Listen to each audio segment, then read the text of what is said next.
आप सभी को नमस्कार। आज मैं आप सभी के समक्ष एक धार्मिक कहानी लेकर आई हूँ जिसका शीर्षक है भाग्य बड़ा या बुद्धि बड़ी।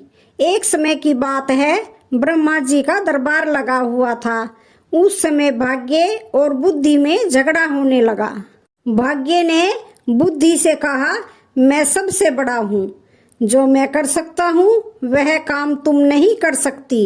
बुद्धि ने भाग्य से कहा, मैं जो कर सकती हूँ वह कोई नहीं कर सकता। बुद्धि ने कहा, भाग्य तुम मूर्ख मत बनो। मैं जब किसी का साथ छोड़ देती हूँ तो मनुष्य कुछ नहीं कर सकता और वह मनुष्य पागल हो जाता है। फिर उसी समय भाग्य बुद्धि से बोला, अगर मैं मनुष्य का साथ छोड़ दूं तो तुम भी कुछ नहीं कर सकती। बुद्धि ने फिर भाग्य से कहा, मेरी शक्ति अधिक है, मैं जिसे चाहूं सुखी कर सकती हूँ, मेरे बिना कोई बड़ा नहीं हो सकता। भाग्य ने बुद्धि से कहा, मेरी शक्ति अधिक है, मैं तुम्हारे बिना भी काम कर सकता हूँ, लेकिन तुम मेरे बिना काम नहीं कर सकती। इस तरह दरबार में दोनों ने अपनी अपनी तरफ की दलीलें देना जोर शोर से शुरू कर दिया। जब झगड़ा दलीलों से भी समाप्त नहीं हुआ तब बुद्धि ने भाग्य से कहा, हम दोनों में से कौन बड़ा है? अब इसका फैसला तो केवल ब्रह्मा जी ही कर सकते हैं। इस प्रकार दोनों का तर्क सुनने के बाद ब्रह्मा जी के मन में यह विचार आया कि यह फैसला तो बड़ा कठिन है। तब ब्रह्मा जी ने भाग्य और बुद्धि दोनों से कहा कि आप दोनों अपनी अपनी क्षमता का परीक्षण करके मुझे बताओ, कौन बड़ा है इसका पता तभी चलेगा और उसके बाद ही मैं फैसला करूंगा कि आप दोनों में से सर्वश्रेष्ठ व सबसे बड़ा कौन है। भाग्य ने ब्रह्मा जी से कहा, प्रभु जैसी आपकी इच्छा, आप सबसे पहले मुझे आदेश दीजिए, लेकिन बुद्धि मुझसे बड़ी नहीं हो सकती। तब ब्रह्मा जी ने भाग्य से कहा कि यह एक चरवाहा है, अब आप इसका भाग्य बदल कर दिखाओ। तब बुद्धि भी भाग्य से कहने लगी, अब तुम इस चरवाहे को एक राजा बनाकर दिखाओ, मैं इस चरवाहे का साथ छोड़ रही हूँ। तब भाग्य उस चरवाहे को राजा बनाने की सोचने लगा। भाग्य चरवाहे के पास गया और उस चरवाहे के पास भाग्य ने देखा कि इस चरवाहे के पास तो केवल 3 ही बकरियां हैं और एक टूटी सी झोपड़ी है और चरवाहा सारे दिन उन बकरियों को चराने में लगा रहता है। भाग्य ने देखा कि चरवाहे के पैरों में चप्पल जूते भी नहीं हैं। अब भाग्य ने पासा पलटा और भाग्य ने सोने के जूते लेकर उस स्थान पर रख दिए जिस स्थान से होकर चरवाहा रोज निकलता था। जब उस चरवाहे ने देखा कि उसके मार्ग में सोने के जूते पड़े हैं, वह चरवाहा समझ ही नहीं सका कि ये जूते सोने के हैं। उस चरवाहे ने वे जूते अपने पैरों में पहन लिए और सोचा, चलो अब ये जूते पहनने के काम आएंगे। वह चरवाहा रोजाना उन जूतों को पहनकर जंगल में जाता, बकरियां चराता और लकड़ियां काट कर लाता, लेकिन उसके जीवन में कोई बदलाव नहीं हुआ। उसकी बुद्धि भी उसका साथ छोड़कर चली गई थी।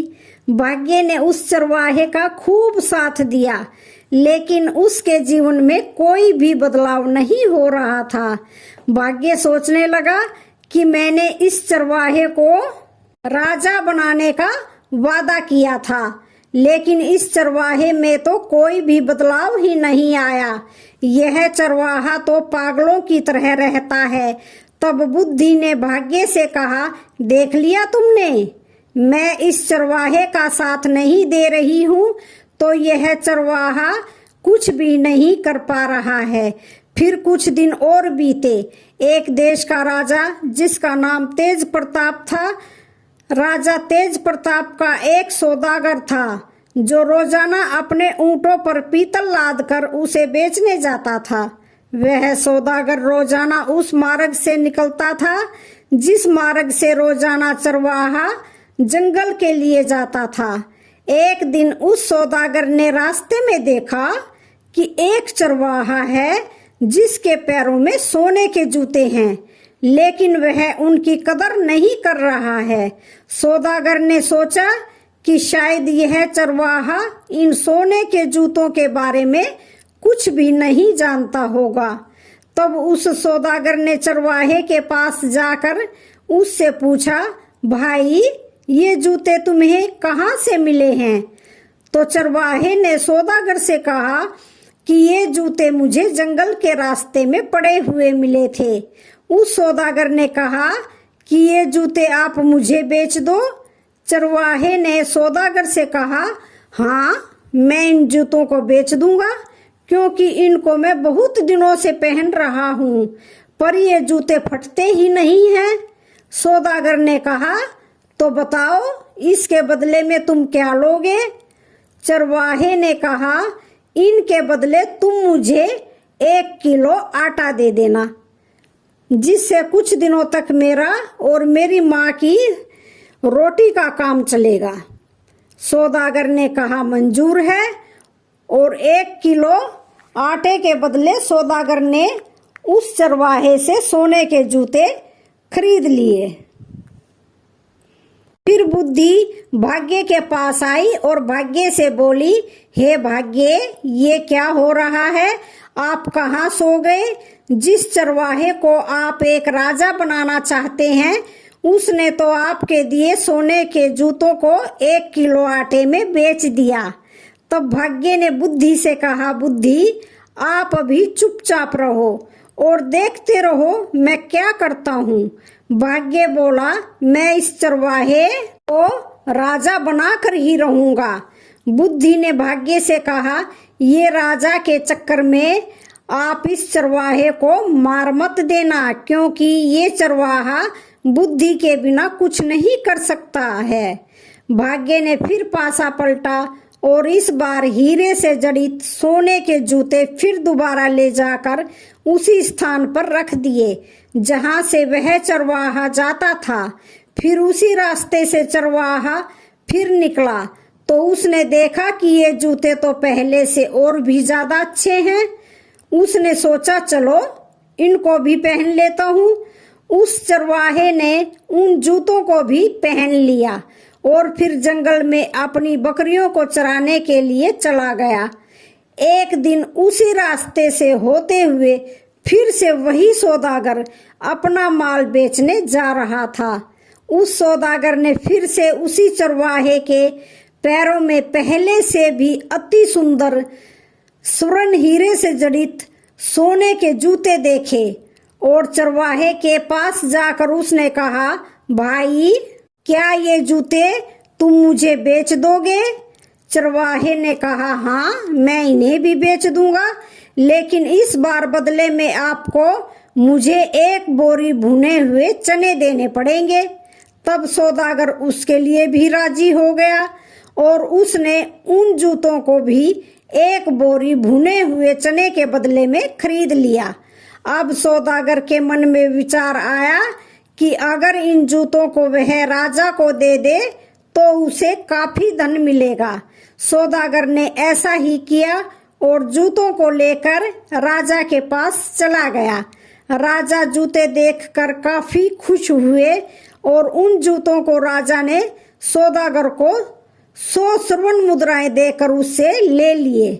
सौदागर से राजा ने कहा, आप ये जूते कहाँ से लेकर आते हैं? तब सौदागर ने राजा से झूठ बोला और कहा, महाराज मैं जहाँ अपना माल बेचने जाता हूँ वहाँ के राजा ने मुझे खुश होकर ये जूते दिए हैं। तब राजा ने सौदागर से कहा, अगर उन राजा के कोई बेटा हो तो बताना, वह अपनी बेटी की शादी उनके यहाँ कर देंगे। अब की बार आप जब भी उन राजा के यहाँ आओ, यहाँ जाओ तो यह प्रस्ताव लेकर जाना। अब तो सौदागर फंस गया और खुद से ही कहने लगा कि मैं तो बड़ी मुसीबत में पड़ गया, अब मैं क्या करूं। सौदागर सोचने लगा कि उस चरवाहे के पास ही जाता हूं। तब सौदागर उस चरवाहे की झोपड़ी में गया और उसने देखा कि चरवाहा अपनी बकरियों के साथ वही झोपड़ी में बैठा था। सौदागर ने अपने पीतल के बर्तनों का बोरा उतारा और वहीं बैठकर चरवाहे से बात करने लगा। वह चरवाहा जब उसके बर्तनों के बोरे पर आकर बैठा तो वे सभी बर्तन सोने के हो गए, क्योंकि भाग्य उस चरवाहे का साथ दे रहा था। सौदागर ने मन ही मन में सोचा, ये तो बड़ा काम का व्यक्ति है या फिर ये कोई बड़ा जादूगर है, अब इसे ही मैं राजा बना देता हूँ। सौदागर ने चरवाहे से कहा, भाई तुम चिंता मत करो, मेरे पास काफी धन दौलत है, मैं आपके यहाँ महल और किला बना देता हूँ और आप मेरे राजा बन जाना। राजा बनने के बाद मैं आपका विवाह मेरे देश के राजा की बेटी से करवा दूंगा, फिर आप आराम से अपनी जिंदगी जीना। चरवाहे ने कहा, भाई तुम जो भी करो लेकिन मेरी बकरियों का ध्यान जरूर रखना। सौदागर ने सोचा कि ये व्यक्ति तो बुद्धि से मूर्ख लगता है, शायद इसकी बुद्धि नष्ट हो गई है। मैं तो इसको राजा बना रहा हूँ और इसे अपनी बकरियों की पड़ी है। फिर सौदागर वहां पर एक आलीशान महल बनवाकर वापिस राजा तेज प्रताप के पास गया और उनसे कहा, महाराज मैं उस राजा को शादी के लिए तैयार कर आया हूँ और आप वहां पर अपनी बेटी की सगाई उस राजा के बेटे के साथ कर दो, मैं उनसे तय करके आया हूँ। तब राजा तेज प्रताप ने अपने 2 नौकर भेजे और अपनी बेटी की सगाई करवा दी। अब विवाह का समय नजदीक आ गया था और चरवाहा अब भी अपनी बकरियों के साथ रहता और उनको चराता और अपनी ही मस्ती में मस्त रहता। सौदागर ने सोचा कि कहीं ये चरवाहा मुझे मरवा न दे, इसको तो कोई परवाह है ही नहीं है। सौदागर उस चरवाहे के पास गया और उसने चरवाहे को सारी बात बताई और कहा, मुझे और तुझे दोनों को राजा मार देगा अगर किसी को इस बात का पता चल गया कि तू एक चरवाहा है। इस कारण मैं जिस प्रकार कहूँ उस प्रकार ही तुम काम करो। चरवाहे ने मन में सोचा, यह संकट कहाँ से आ गया, मैं तो अपनी जिंदगी आराम से व्यतीत कर रहा था। चरवाहे ने मन ही मन सोचा कि इस सौदागर ने मुझे कहाँ फंसा दिया। अब विवाह का समय आ गया और बारात लेकर राजा तेज प्रताप के देश में जाने की तैयारी होने लगी। काफी सेना, हाथी, घोड़े लेकर पहुंच गए और विवाह की रस्म भी पूरी हो गई। अब उस चरवाहे को एक अलग 7 मंजिला कमरे में सुला दिया। उसको वहां पर कई प्रकार की आवाजें आने लगी, क्योंकि उस चरवाहे की माँ उसे बचपन में भूतों की कहानी सुनाया करती थी। उस चरवाहे को पायल और चूड़ियों की आवाज जैसे ही आती तो वह सोचता कि शायद कोई भूत आ रहा है। उस चरवाहे ने डर की वजह से एक खिड़की से कूदने की तैयारी कर ली। उसी समय बुद्धि भाग्य के पास आई और कहा, भाग्य इस व्यक्ति को किसी प्रकार से बचा सको तो बचा लो, अन्यथा ये कूदकर मर जाएगा, क्योंकि इसमें बुद्धि नहीं है। तब भाग्य को एहसास हुआ और भाग्य ने बुद्धि से कहा, बुद्धि आप बड़ी मैं छोटा, बुद्धि आप जीती मैं हारा, बुद्धि अब आप ही इस व्यक्ति को बचाओ। तब उसी समय बुद्धि ने उस चरवाहे के दिमाग में प्रवेश किया और फिर बुद्धि आते ही वह चरवाहा खिड़की से कूदते समय रुक गया। अंत में ब्रह्मा जी ने फैसला सुनाते हुए भाग्य से कहा, भाग्य आप परीक्षण में सही सफल नहीं हो सके, इस कारण भाग्य से बड़ी बुद्धि है। बुद्धि के बिना व्यक्ति कुछ नहीं कर सकता, चाहे वह कितना भी धन दौलत वाला ही क्यों ना हो।